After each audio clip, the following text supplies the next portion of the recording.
तू भी थक गया? नींद आ रही है मेरे को। अब मुझे है भी।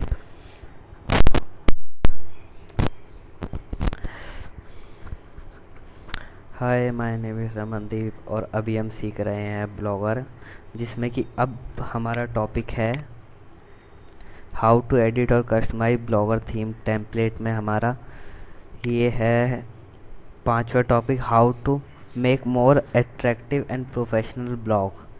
तो इसके लिए हम क्या कर सकते हैं अपने ब्लॉग को अट्रैक्टिव बनाने के लिए? ये मैंने अपनी पिछली वीडियोस में भी इसके बारे में बात की, तो सेम वही चीज़ें हैं। इसके लिए मैं 7 चीज़ें बताता हूँ जिससे कि आपका ब्लॉग प्रोफेशनल लगे और मोर अट्रैक्टिव लगेगा।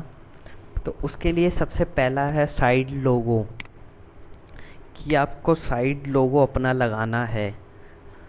और हमारा सेकंड है सोशल मीडिया आइकन, जो कि हमने अपनी लास्ट वीडियो में देखा था। मैं सोशल मीडिया का आइकन उसमें पहले से था, लेकिन अगर आपकी साइड में नहीं है तो वो आप जाके स्क्रिप्ट उसकी ढूंढ सकते हैं, उसको ऐड कर सकते हैं। ये मैं आने वाली वीडियोस में ये भी हमारा टाइटल होगा। तो उसके बाद है थर्ड टॉपिक है हमारा किलर टाइटल्स।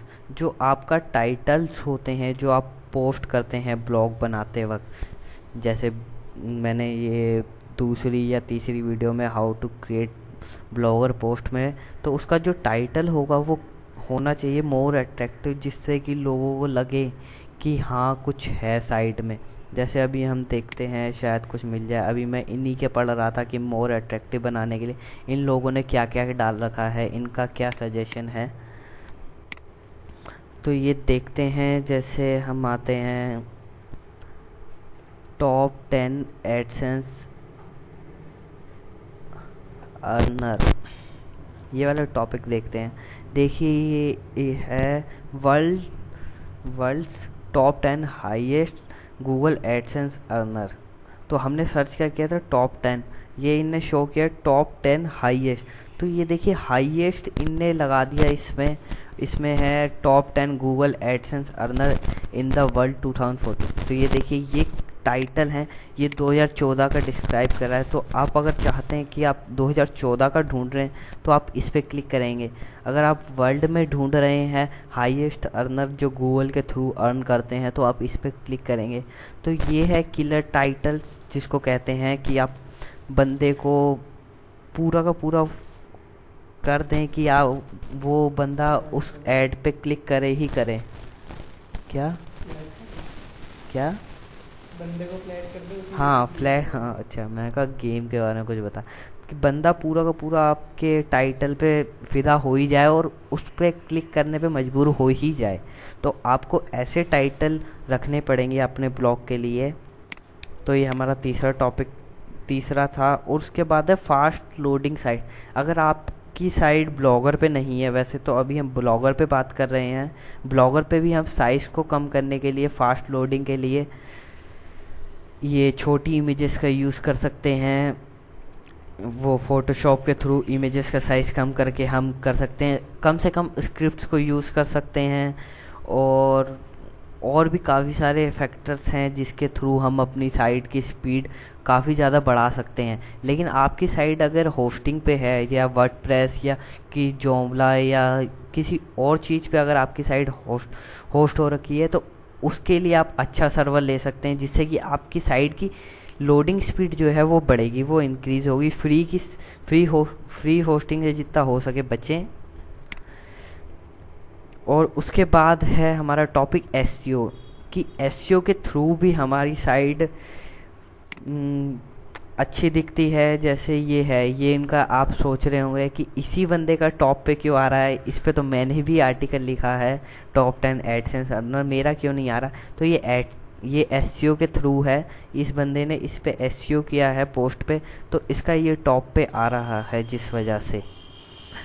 तो एसईओ भी एक फैक्टर है अट्रैक्टिव बनाने के लिए और ट्रैफिक मंगवाने के लिए। उसके बाद है नेविगेशन। तो इसके लिए फिर हम खोलते हैं नेविगेशन। ये ही साइट्स हम खोल लेते हैं, 3 4 5 साइटें हमने खोल ली है। उसके बाद ये देखिए नेविगेशन, ये है हमारा नेविगेशन।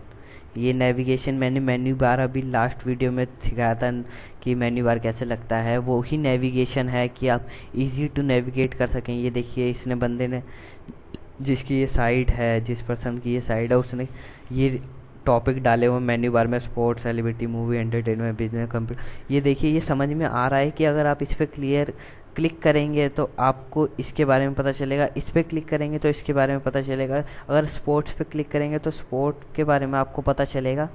तो ये है, इससे भी एट्रैक्टिव लगता है ब्लॉग। ये है, ये देखिए यहाँ पर है। उसके बाद ये देखिए मैक्सिमम सब इन लोगों को पता होता है, तो ये सब ये लगा के रखते हैं। ये देखिए फेसबुक का इनने लगा रखा है, जो मैंने बताया अट्रैक्टिव बनाने के लिए। तो उसके बाद है हमारा last topic, don't use spam advertiser like popup ads. जो साइट्स पॉपअप एड्स प्रोवाइड करती हैं, जैसे पॉप एड्स हो गई, पॉप माई एड्स हो गई, या जितनी भी है बिड एडवर्टाइजमेंट हो गई, या अदर जितनी भी साइट्स हैं जो पॉपअप एडवर्टाइजमेंट करती हैं, उनसे जितना हो सके बचें।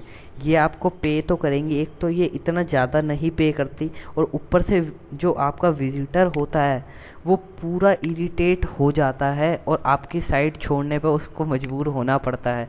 तो जितना हो सके पॉपअप ऐड से बचें।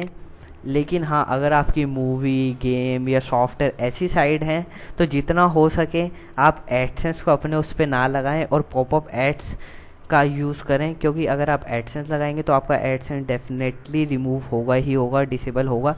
और उसके लिए विजिटर चाहे जितना मर्जी इरिटेट हो, अगर आपकी मूवी या गेम की साइट है, पर उसके लिए आप ये यूज़ कर सकते हैं पॉपअप एड्स। लेकिन आपका अगर नॉर्मल ब्लॉग है तो उस पर आप ना यूज़ करें तो ज़्यादा बढ़िया है आपके लिए।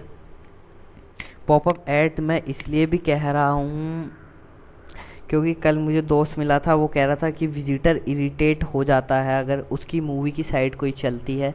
वो कह रहा, मैंने उसको कहा कुछ नहीं, इरिटेट हो रहा है तो हो रहा है, क्योंकि मूवी, गेम, ये जो साइट्स हैं इनकी एज ज़्यादा नहीं होती। अगर आप सोचेंगे कि इसको आप 10 साल चला लेंगे, 15 साल चला लें, आप नहीं चला सकते। सॉन्ग स्पीकर जैसी साइट नहीं बची, टॉरेंट जैसी साइट नहीं बची, क्योंकि ये पूरा स्पैम करती थी।